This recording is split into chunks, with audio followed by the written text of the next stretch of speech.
Question number 16 देखिए, if function f R to R defined by f x equal to 2x minus 3 and function g R to R defined by g x equal to x cube plus 5, then find the value of f of g का inverse. अच्छा, F of g का inverse, तो हमें यहाँ पर दो जी और F के कंपोजिशन का इनवर्स निकालना है। फंक्शन एफ जो है रियल टू रियल, यहाँ पर एफ एक्स इक्वल टू में कैसे डिफाइन है जी 2x माइनस 3 से, एंड दूसरा फंक्शन g जो है वो भी r टू r है और कैसे डिफाइन है जी एक्स इक्वल टू में एक्स क्यूब प्लस का 5 से। तो अगर हमारे पास f ऑफ g की बात करनी होगी तो पहले चेक करना होगा कि range of the function g, तो फंक्शन g का रेंज क्या होगा, तो इसको डोमेन का ही ना सबसेट होगा, यानी r का ही सेट होगा, r का ही कोई सबसेट होगा। तो क्या ये सबसेट होगा domain of the function f के, तो ये भी r है तो उसका सबसेट तो होगा ही। देयरफॉर या कह सकते हैं कि f of g is defined, f of g is defined. तो f ऑफ g कैसे डिफाइंड होगा, तो देखिए फंक्शन f ऑफ g की बात करेंगे तो इसका g का डोमेन लेना होगा, r है, और f का कोडोमेन वो भी r है, ठीक है।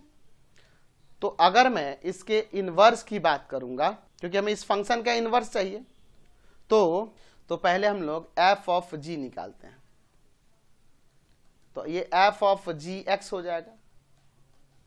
फंक्शन जी एक्स का वैल्यू क्या होगा, तो फंक्शन जी एक्स का वैल्यू एक्स क्यूब प्लस का 5 है।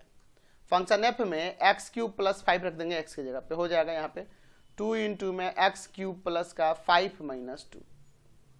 तो हमारे पास एफ ऑफ जी एक्स आ गया कितना, यह इक्वल हो जाएगा 2x क्यूब प्लस का 10 और माइनस का 2, यही हो जाएगा। चलिए, तो अब यहां पर सॉरी ये 3 था ना, ठीक है 3 था। तो अब यहां पर हमें आ गया f ऑफ g x जो आ गया वह 2x क्यूब प्लस का 7 आ जाएगा, ठीक है। हमारे पास f ऑफ g आ गया। अब इसका इनवर्स निकालना है तो पहले तो ये पता होना चाहिए ना कि फंक्शन 1 1 है कि नहीं और अनटू है कि नहीं, इनवर्टिबल होना चाहिए। तो हम लोग इस फंक्शन के 1 1 अनटू की बात कर लेते हैं। तो लेट हमें मान लेते हैं कि f ऑफ g फंक्शन में x1 और f ऑफ g में x2 रखने पर इनके वैल्यू इक्वल हो रहे हैं। फॉर ऑल x1 x2 किससे बिलोंग करेगा, तो इस फंक्शन के डोमेन से। तो इस फंक्शन का डोमेन r ही तो है,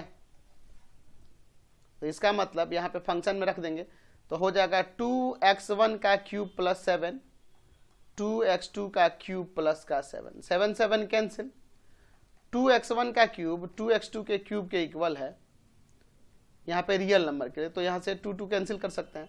तो अगर x1 क्यूब x2 क्यूब के इक्वल है रियल नंबर के लिए तो x1 भी x2 के इक्वल हो जाएगा। Therefore function f of g is 1 1। Function f of g क्या हो जाएगा 1 1 हो गया। अब ये फंक्शन अनटू होगा कि नहीं चेक कर लेते हैं। तो पहले अनटू के लिए बात कर लेते हैं।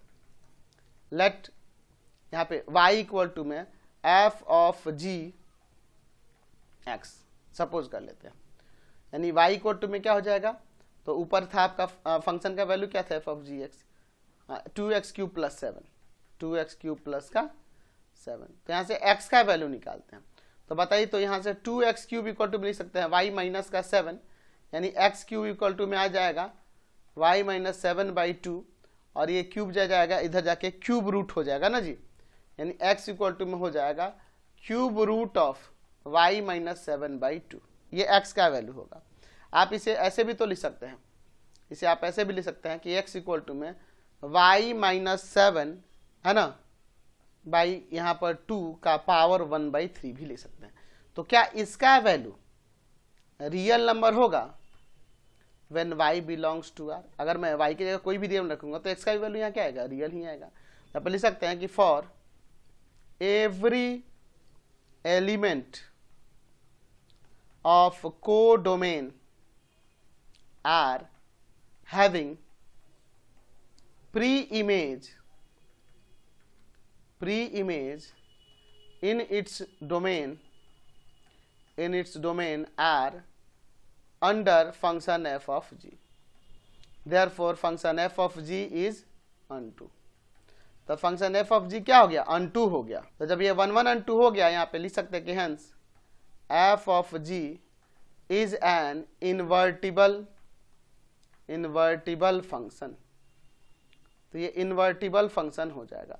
तो जब ये इन्वर्टिबल हो जाएगा तो इसका मतलब एफ ऑफ जी का जो इनवर्स होगा वो कैसे डिफाइन होगा जी। तो ऊपर आपका डोमेन आर था और रेंज आर था, तो वो आर टू आर ये भी हो जाएगा, defined by f of g inverse x equal to में। तो यहाँ पे हम लोग यहीं पे वेरिएबल बस चेंज कर देंगे, अगर एक्स रखते हैं तो x -7/2 का होल पावर 1/3। समझ गए।